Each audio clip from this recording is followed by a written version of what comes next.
Hey guys, just got back from a beautiful run here in Connecticut on January 3rd.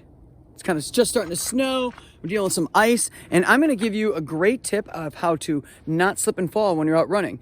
Yeah, of course, when you're running, you want your foot to land beneath your hips so that your foot doesn't slip out in front of you in case you hit some ice. But here's a real simple shoe modification you can do to prevent yourself from slipping. So all you need is some hex screws. So these are 1/2 inch hex screws, hexagonal screws. They're 1/2 inch in length, and I guess they're the smallest ones I can get. You need to have a shoe with a little bit of thickness. These are the Altra King 1.5 MTs, or MT 1.5s. So these things are barely thick enough, but they do get the job done. And you just screw them in along the periphery here, and you've got yourself a great winter running shoe. So let's show you it in a little bit of action. So you can see I got a little bit of a hilly driveway here.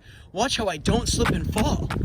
You can hear the screws just catch, okay? Right here, this is actually ice underneath this. The water just sort of comes down into here, and it's just really pure ice. So I can just run up this with great confidence, and I don't have to worry about slipping. When I go down, of course, I'm a little bit more cautious, but again, I'm not slipping. But it's just such a simple technique, you know, putting these little screws in place, and it really makes a huge difference. I especially love it for conditions like this, but I'm almost thinking like year round. I can tell you in the fall with the leaves down, having these cleats in will give me a lot more traction, and I'm not super worried about like rocks and stuff because I only put the screws on the periphery. So yeah, I was just in a grocery store walking with these things on, and it was super slippery. But like out in nature, if I'm walking on a rock and stuff, I've got plenty of rubber here. So the rubber grips the rock well, and the metal grips the ice and the, I guess like mud and leaves and, you know, slippery logs and all that stuff really well. So it's a pretty cool trick. I'd say the thing that's most important though, is you actually want to put a lot of screws in. So you can see I've got quite a few screws in there, and the reason for that is if you only put a few in, it puts a lot of stress on each screw, and as a result, you're likely to have them fall out. So I've had that happen to me in the past.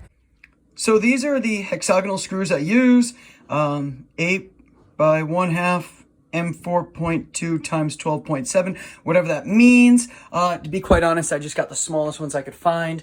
And when you screw them in, you actually have the hex. Let me show you over here on the shoe. You can see I put these shoes to work, blew out the edges, but nothing little tape couldn't fix. But you actually have the hex portion on the outside here. Okay, hopefully you found this video helpful, and let me know how it goes. Tell me how your experience is. I'd love to hear like people that aren't even in winter climates trying this out and telling me how it goes. So comment in the comment section below. Of course, if you like this video, please like, share, subscribe, hit the bell for notifications to tell you when new awesome kick-ass videos from Perfecting Movement come out, because that's all we do here. We try to do anyway. All right, so thanks guys, bye.